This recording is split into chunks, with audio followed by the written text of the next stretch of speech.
Welcome to an AI journey into the ancient world, where we'll unravel some of the mysteries of the Phoenician mythology. The civilization of Phoenicia was one of the most influential yet intriguing civilizations of the past. It started along the eastern coast of the Mediterranean Sea, in prominent city-states such as Tyre, Sidon, and Byblos, which flourished from around 1500 BCE to 300 BCE. Around 814 BCE, Phoenician settlers from Tyre founded the city of Carthage on the coast of North Africa in present-day Tunisia. Carthage quickly grew into a powerful and wealthy city-state, rivaling Rome in its influence and military might, until it was finally destroyed by the Romans in 146 BC. So, what are the main symbols of Phoenicia? One would immediately say the cedars of Lebanon. These ancient trees have towered for centuries, their branches embracing the sky with timeless grace. The superior cedar wood enabled the Phoenicians to excel in shipbuilding, making them masters of the sea. They forged trade routes spanning from the Levant to North Africa, Spain, and beyond. Commerce swiftly became the foundation of Phoenicia's thriving society. Another Phoenician symbol was the Tyrian purple, a natural dye extracted from sea snails, which was used to adorn the robes of royalty. The Phoenicians were also known to have invented the first alphabet, which later influenced the development of Greek and Latin alphabets. In Carthage, an important symbol was the legendary founding queen Dido, or Elissa. She is said to have loved Aeneas, the ancestor of the Romans who later abandoned her because he was on a quest. Out of despair, Dido uttered a curse that the two cities, Carthage and Rome, will forever be enemies. Finally, one must not forget about the war elephants of the Carthaginian general Hannibal, which crossed the Alps in order to threaten Rome. They are well-known symbols of strength and intimidation. And now that we discussed the background of the Phoenician civilization, let's see who are its main gods. Number 1. El, the god of creation. El is the chief deity in the Phoenician pantheon, often regarded as the father of the gods and the creator of the universe. He is eccentric and ambitious like any creator, but at the same time, he is wise and benevolent. El is portrayed as an old bearded god who governs with justice and compassion, maintaining order in both the divine and mortal realms. He has a wife called Asherah. Number 2. Asherah, the goddess of heaven. Heaven is a relative word. What one culture considers heaven, another culture might not. In the Bible, Asherah was reviled for tempting people into idolatry, her main symbol being the poles of worship around which her devotees congregated. Asherah symbolized motherhood, her most important baby being Baal, a sort of demonic god by modern standards. So all in all, she is a very complex deity, and her motives are not so easy to decipher. Number 3. Baal, the demon of storm. Baal simply means Lord. He is the son of El and Asherah. The Bible mentions him as a false god who leads people into temptation. Later Christian texts identify him with the devil. Just like the devil, Baal wore horns. However, the Phoenicians saw these horns as symbols of majesty, reminding them of bulls and rams, Baal's favorite animals. For the Phoenicians, Baal was a benevolent god who took care of the crops by coordinating weather. In the sky, he was indeed frightening, especially when he unleashed a storm. The most popular myth of Baal is his conflict with the god of the sea. Yam, whom he finally defeated. He also defeated Yam's pet, the terrible sea monster Lotan. Another myth tells how Baal was imprisoned by the god of death, Mot, in the netherworld. He was eventually rescued by his bloodthirsty sister Anat. Number 4. Atargatis, the goddess of love. Atargatis is a mermaid, and much like the sea, she offers abundant riches to those who venture to know her. She presides over lavish banquets, where the finest treasures of the ocean are spread before her guests. Shells of shimmering nacre, pearls of unmatched luster, and corals of the deepest red adorn her table. Her temples often feature large fish ponds reflecting her connection to aquatic life.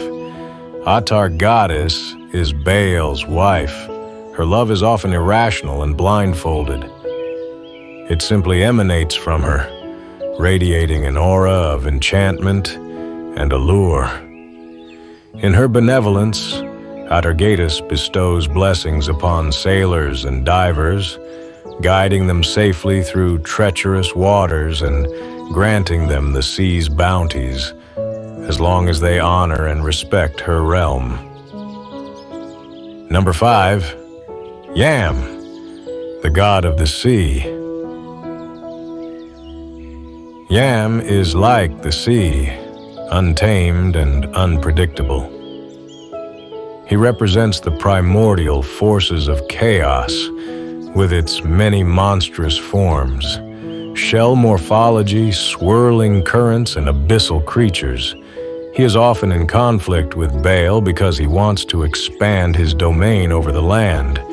He chases and punishes ships for the sin of disturbing his waters. In the depths of the sea, Yam has many servants, the most famous being Lotan, a sea serpent similar to the Leviathan. Baal's victory over Lotan symbolizes the triumph of order over chaos. Number 6. Mot, the god of death. Mot resides in a desolate and barren realm, drawing all living things into his domain. He is the ultimate devourer of life. His presence brings drought and famine to the land. His main pastime is to imprison souls in his dreadful underworld, but he always keeps a smile on his face, a chilling reminder of his power and the inevitability of death. Mot and Baal are eternal adversaries, locked in a cyclical struggle that embodies the forces of death and life, respectively. Their battle was used to explain the alternation of seasons as nature experienced cycles of renewal and decay. Number 7. Astarte, the goddess of war. Astarte embodies both strength and beauty. Her star is the planet Venus. She is a fierce warrior goddess riding a chariot in battle or guiding ships towards a naval confrontation. She is no stranger to the harsh reality of war, weeping on the desolate battlefield because she longs for love and harmony. There are some speculations that Astarte is androgynous, or that she can transform into male entities. This is because she is a goddess of contradictions, love and war, life and death, creation and destruction. Number 8. Anat, the demon of carnage. Anat is often paired with Astarte because they are both goddesses of war. She is the sister of Baal, the god of fertility. However, unlike him, she is connected to the feral aspects of nature. Wild animals with fangs and claws are her subjects. Just when you thought you saw everything, she unleashes an even more monstrous version of herself. Anat symbolizes unrestrained fury. She likes to slash a lot of objects with her daggers. She is most famous for defeating Mot and cutting his body into pieces. With a gleeful smile, Anat scattered Mot's body across the fields so that he will not be easily resurrected. Anat is a rogue and a rebel. She is one of the most dangerous goddesses in the Phoenician pantheon. Number 9. Moloch, the demon of sacrifice. Moloch is a bull-headed god known for some of the most terrible human sacrifices in history. It is said that the Phoenicians killed their babies for him and burned their bodies in a furnace that stood in his image. Moloch embodies the darker aspects of devotion, where the lines between worship and insanity blur. In modern culture, Moloch symbolizes the destructive power of industrialization, which consumes human lives and values like a giant furnace where sacrifices are demanded for the relentless pursuit of progress. He is a symbol for any man-crafted ideal that alienates humanity. The best to illustrate this trope is the movie Metropolis. Number 10. Shapshu, the goddess of the sun. Shapshu purifies the world and protects against evil. Through her divine light, she is a revealer of truth. She nurtures crops and ensures the prosperity of the land. She is not perfect, however. Only the shadows serve her. Everything else she touches withers and fades when her light becomes too intense. She cannot stay in a single place for too long, or the place itself transforms into a desert. Mishandling her power can mean consecutive years of drought, death, and suffering. It turns out that the only evil she can't fight is herself. Number 11. Baal-Hamon, the god of Carthage. Baal-Hamon is an ambitious and wise god.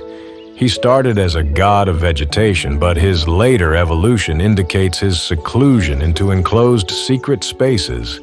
He is connected with the darkness of the temples, where rituals of magic and human sacrifices were performed. His symbol was a burning brazier where his ritual offerings were cremated. In manipulating the fire, Baal-Hamon may have dabbled in northern African alchemy. He was also gifted in prophecy and reading the stars. Baal-Hamon ruled over Carthage together with his wife Tanit.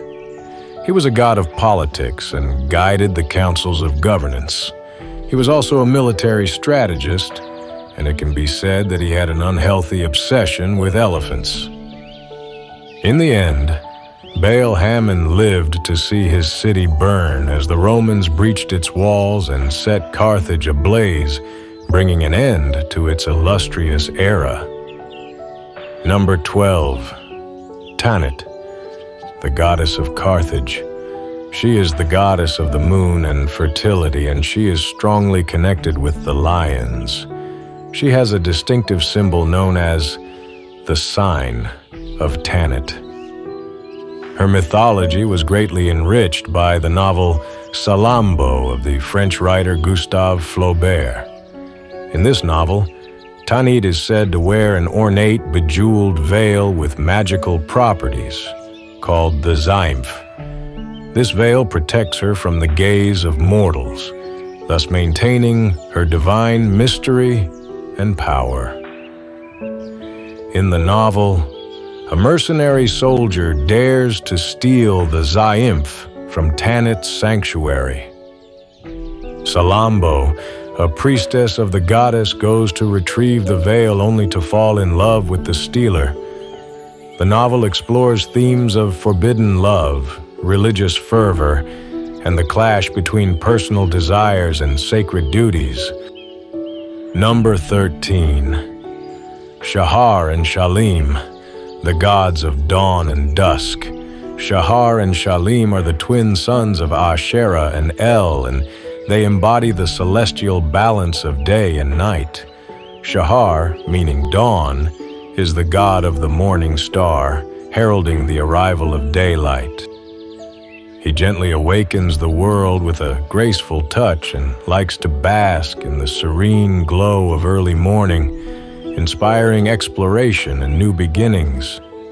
His twin brother, Shalom, meaning dusk, is the god of the evening star, signifying the onset of night. He mixes the vivid colors of the twilight with the skill of a divine artist, before the shadows of the night swallow everything in their path. Together, Shahar and Shalim represent the perpetual cycle of the sun's rising and setting, symbolizing the harmonious transition between light and darkness. Number 14. Melkart, the patron god of Tyre. Melkart was the main god of Tyre, a city situated on an island and protected by formidable walls. It was during Alexander the Great's siege in 332 BCE that Tyre was connected to the mainland, effectively becoming a peninsula. As the protector of Tyre and its many colonies, Melkart inspired the values of civilization and power. The Greeks identified him with Heracles, and much like him, he is a god of action who puts great effort in transforming the world. Melkart died and was resurrected by Astarte, some theories claim. This would explain why he is seen as a god of the underworld. He holds a lotus flower and an axe, symbolizing life and death. Number 15. Eshmun, the god of medicine. Eshmun was the tutelary god of Sidon, and his popularity reflected the Phoenician reverence for medical practices. Ancient medicine often relied on herbs and had an important mystical component. Just like a surgeon, Eshmun could weave the very fabric of life. His sanctuary was dedicated to healing his subjects, from infants to elderly people. Bringing the dead back to life was one of Eshmun's obsessions, but he was no Jesus. Most of his attempts ended in disaster. Number 16. Kothar, the divine craftsman. Kothar is a blacksmith and an architect. He is the god of skill and ingenuity. He crafted magical weapons for Baal and a throne for Astarte. The gods praise him for his unparalleled talent, yet he remains humble and serious in all his projects. Kothar lives in a world of sketches representing future temples that he wants to erect. He guides and inspires humanity with his enthusiasm. His spirit is to be found in the intricate structure of ancient Phoenician cities. Last but not least, he has a penchant for modern technology, especially AI. Number 17. Kotharet, the 7 goddesses of marriage and childbirth. The Kotharet are often depicted together, symbolizing unity and collective strength. They accompany women through the crucial stages of marriage and childbirth, offering their divine support and blessings to both the mothers and the babies. These goddesses were probably also connected to various domestic crafts, such as weaving, as the name Kotharat translates to the skillful ones. The life of newborn babies in ancient Phoenicia was fraught with challenges due to the prevalence of diseases and, in some cases, sacrificial rituals. We don't know to what extent the Kotharat opposed Moloch or other bloodthirsty gods who wanted to claim the lives of the innocent. Number 18. Nikal, the goddess of music. Nikal was worshipped in Ugarit, a very old port city on the eastern Mediterranean coast that predated Phoenicia. She was the goddess of fruits and orchards, but nowadays she is mostly associated with the oldest surviving complete work of written music, dating back to around 1400 BCE, the Hymn to Nikal. This hymn has been translated into sounds by modern music experts and Listening to it is akin to time traveling back to the dawn of human history. Nikal is evoked in the song as a spiritual entity who brings fertility to the land. Music serves to connect the divine with the human realm. As a goddess of fertility, Nikal is paired with the moon god Yarrik. She is a symbol of celebration and joy. Number 19. Markad, the god of dancing. Few things are known about Markad. He was called Lord of the Dance because he was thought to have invented this art or because his cult involved ritual dancing. The graceful movement of one's body was seen as a mystical form of communication by the ancient Phoenicians. Markad infused the space with love, vibrance, and sometimes quirkiness. The dance floor was his sanctuary, where bodies abandoned themselves to the rhythm, swaying and spinning in an unrestrained celebration of life. It's no wonder that this spirit remained, even after Markad became a name of the past. Number 20. Ketesh, the goddess of ecstasy. Ketesh started in Phoenicia, but her worship also spread to Egypt. She is present in ancient Egyptian hieroglyphs and incantations. She symbolizes love and sexual desire, all packaged in mysticism and Mediterranean decadence. Her companions are often a lion and a snake, implying a hint of danger in all her erotic pursuits. She thrives in the realms of passion and allure, embodying the intoxicating power of sensuality. When she wakes up from her self-inflicted mirage, she becomes the most depressed goddess you will ever see. Number 21. Dagon, the fish god.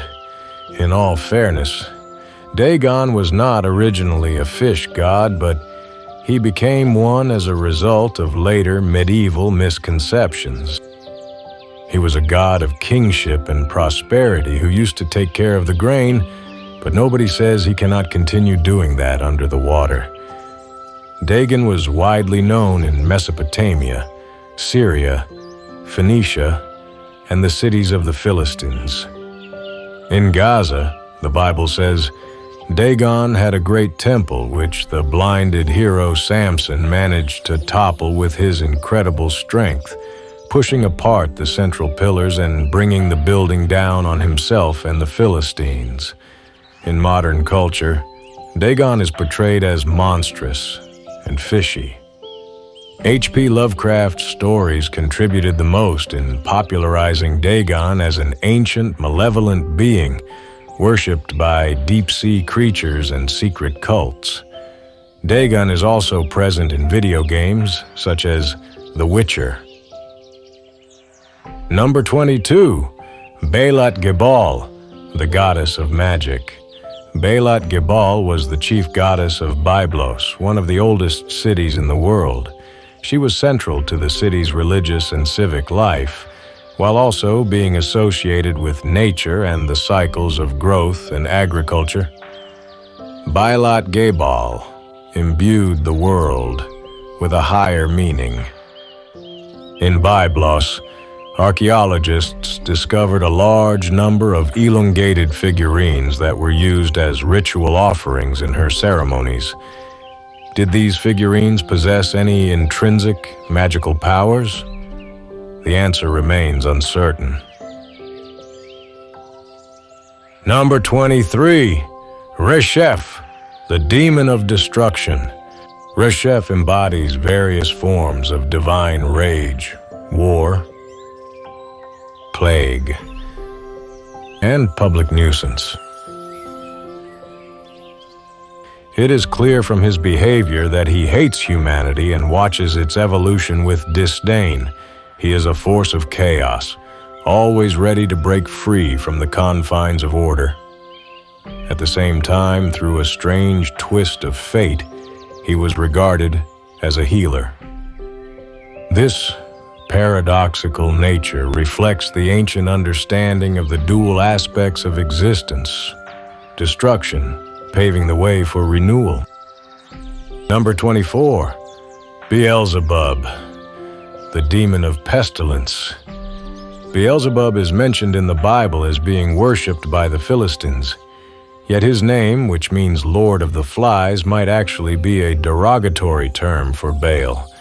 In Christian texts, his role rose to the status of a prince of demons, sometimes equated with Satan himself.